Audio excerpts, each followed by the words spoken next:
Hello everyone, good morning. তো তোমরা কেমন আছো? আশা করি সকলে ভালো আছো, সুস্থ আছো, আর আমরাও ভালো আছি। তো অনেকদিন ধরে ভাবলাম যে মানে ব্লগ ভিডিও করাই হচ্ছিল না, তো ভাবলাম যে যাই হোক আজকে সকালটা একটু তোমাদের সাথে শেয়ার করি। আর সকালবেলায় তো অনেক কাজই থাকে বলো, কিন্তু সেরকম কাজ তোমাদের সাথে আমি শেয়ার করতে পারিনি, মানে সম্ভব হয়ে ওঠেনি। কারণ মানে এ টু জেড সংসারের সমস্ত কাজ কিন্তু তোমাদের সাথে শেয়ার করাটাও সম্ভব নয়, কারণ নিজেকেই সমস্ত কিছুটা করতে হয়। আর কাজের সময় সবসময় তো ক্যামেরা করা হয় না, আর যতটুকু মানে পেরেছি আমি স্ট্যান্ড দিয়ে করেছি। তো এইগুলো করতে গেলে একজন মানে থাকলে সে হয়তো মানে ভিডিওটা করে দিলে, তাহলে হয়তো সমস্ত কাজটাই তোমাদের সাথে শেয়ার করতে পারবো। কিন্তু একা একা মানে অতটা সম্ভব নয়, কারণ আর ভালো লাগে না গো সবসময়, মানে এই যে কাজের সময় আবার ক্যামেরা চালু করে একটা বাড়তি ঝামেলা, তো সেই জন্য ব্লগ ভিডিও করি না। আর এই যে ভাবলাম যে নাই, যাই হোক সকালবেলা একটু তোমাদের সাথে শেয়ার করি। আর এই সকালবেলায় উঠেই দেখো যে সমস্ত কাজগুলো ছিল, মানে বাসন ধোয়া, বাসন মাজা, কাপড় কাচা, তারপরে একটু জেড মানে ঘর বাইরে ঝাঁটানো, সমস্ত কিছু কাজ কমপ্লিট করে মেয়েকে স্কুলে পাঠিয়ে দিয়ে তারপরে দেখো আমি এই যে বিছানাটা একটু গুছিয়ে নিচ্ছি। সমস্ত কাজ এখন কমপ্লিট, এখন এবার নিজের দিকে একটু খেয়াল করবো। তো একটা মানে আমার দেওরের ছেলে, সে একটা বেল দিয়ে গেছিলো, তো বেল আর তোমাদের তো ভালো দাদাভাই একটা পেয়ারা নিয়ে এসেছিলো। তো যাই পেয়ারাটা খাবে মেয়ে, স্কুল থেকে আসলে তো সে পেয়ারাটা খাবে রেখে দিয়েছি। আর আমি এখন যে মাথাটা একটু আঁচড়ে নিচ্ছি। আর তো সকালবেলা এটা সব মেয়েদেরই মানে এটা করণীয়, এটা কাজ। তো সংসারের সমস্ত কাজ কমপ্লিট করে নিজের দিকে একটু যত্ন নেওয়া, এটাও কিন্তু একটা কাজের মধ্যেই পড়ে। তো তারপর একটু হালকা করে তেল নিয়ে নিলাম। আর আমার মাথায় তেল নেওয়া মানে কী বলবো, নিজে আমি তেল নিতে পারি না, আর মাথাতে তেল নিই না বলেই আর যে আমার মানে এই অবস্থা, চুলের এই অবস্থা। আর মানে কী বলতো, ভালো লাগে না, সবসময় চ্যাট করে হাতের মধ্যে কেমন একটা চিপচিপানি ভাব। তো সেই জন্য সবসময় চুলেতে তেল দিতে মানে ভালো লাগে না। তো যখন বিয়ের আগে তো যখন মা ঠাকুমা দিয়ে দিত, আর মানে ওইসবের দিকে কোনো আমার ঝামেলাই ছিল না। কিন্তু এখন কী বলতো, নিজেকে নিতে হয়, আর মানে না নিলে একদম সব চুল উঠে একদম নেড়ো হয়ে যাবো। যাই হোক, তো আর অনেক চুল উঠে গেছে গো। আমার আগের ভিডিওগুলো দেখবে তোমরা, অনেকটাই চুল ছিল, কিন্তু তারপরে একদম উঠে একদম পাতলা হয়ে গেছিলো। তারপরে চুলটা কেটে ফেলেছিলাম, আর পার্লারে তো যাওয়া হয়নি। তারপরে দেখো একদম সমস্ত কাজ কমপ্লিট করে আমি এখন সকালবেলায় স্নানটাও করিনি, সমস্ত কাজ সারা হয়ে গেছে। এখন আমি শুধু এখন মানে ব্রাশ করে আর এই যে কালীবেটা এখন বেলটা খাবো।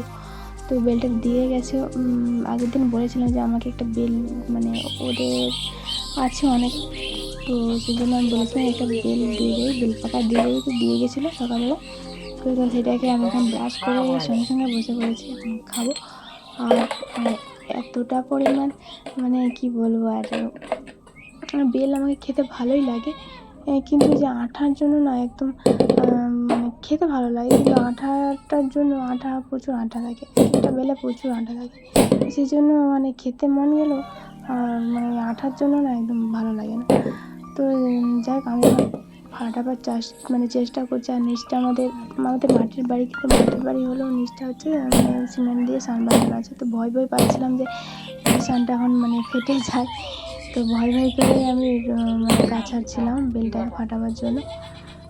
তো যাই হোক, তোমরা পুরো ভিডিওটা প্রথম থেকে লাস্ট অবধি দেখতে থাকো। আর বাড়িতে আমি এখন একাই আছি, আর একাই বলতে একাই আছি। আর তোমার দাদাভাই গেছে কাজে, বেরিয়ে পড়েছে, আর আমি একা এখন সকালবেলায় স্নান টান সেরে তারপরে কিছু খেয়ে নেবো। আর তারপরে এখন দুপুরের রান্না, তারপরে দুপুরের রান্না তো আছে।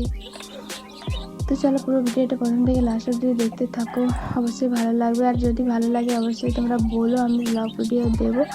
আর কী বলো তো, এই ঝামেলার জন্য ব্লগ ভিডিও আমি দিই না, কারণ মানে সবসময় মানে কাজেতে তুমি একা মানে ক্যামেরা অন করে ভিডিও করাটা অনেকটা টাফ হয়ে যায়। তারপরে কি বলো তো, যে স্ট্যান্ড লাগিয়ে মানে ভিডিও করব, তো আমাদের বাড়িতেও অনেক লোক আছে। তো একটা বাড়ির মধ্যে যেহেতু থাকি আমরা, তো অনেকেই আছে, তো তারা হয়তো মানে ভিডিওতে আসতে চায় না। তো সেই জন্য আমি মানে কি বলবো, কারো পারমিশন ছাড়া কাউকে ভিডিওতে নিয়ে আসবো, আর চলে মানে কারণ একটা বাড়ির মধ্যে থাকলে যারা থাকে তারাই জানে যে তার সহিত তো সেই জন্য আমি ব্লগ ভিডিও অতটা করি না। আর শুধু সির্ফ নিজেকে দেখানোর জন্য হয়তো কেউ থাকলে হয়তো দৌড়ে দিল, সেটা হলে ঠিক আছে, কিন্তু স্ট্যান্ড দিয়ে করলে কেউ পেরিয়ে যাবে, কেউ আসবে যাবে, করতে করতে তারা হয়তো বিরক্ত হবে যে আমাদেরকে দেখাচ্ছে ভিডিওর মধ্যে। তো সেই জন্য আমি করি না। আর ব্লগ ভিডিও আগে করতাম, তো তারপরে দেখো সকালবেলায় হচ্ছে আমার শাশুড়ি মা হচ্ছে শাক তুলতে গেছিলো, তো শাক এই সজনে শাক নিয়ে চলে আসছে আর আমাকে দিয়েছিলো। আর এই যে তো ভাবলাম যে স্নান করবার আগে একজন শাকগুলো বেছে নিই, মানে পরিষ্কার করে নিই। তো এটা একটা শাক বাছার হচ্ছে একটা টেকনিক, মানে আমার ঠাকুমার কাছে শেখা। তো যখনই শাক বাছবে তখনই মানে মানে একটু সঙ্গে নিতে যায়, মানে সঙ্গে থেকে নাকের কাছকেও নিয়ে মানে এটা একটা নিয়ম আর কি, নাকের কাছকে নিয়ে যেতে হয়। তো তাহলে শাকের যে মানে পোকাগুলো থাকে সেগুলো সব পড়ে যায়, সেগুলো আমার ঠাকুমারা বলে। তো সেটাই আমি করছিলাম। তো একদম নাকের সামনেকে না নিয়ে যাওয়াটাই ভালো, কারণ পোকা মাকড় থাকবে, সেগুলো আমাদের হয়তো নিঃশ্বাসের সাথে হয়তো শরীরে ঢুকে মানে প্রবেশ করতে পারে। তো সেই জন্যই জীবাণুরা থাকতেও পারে। তো সেই জন্য দূর থেকে একটু মানে নিয়মটা করে নিলাম।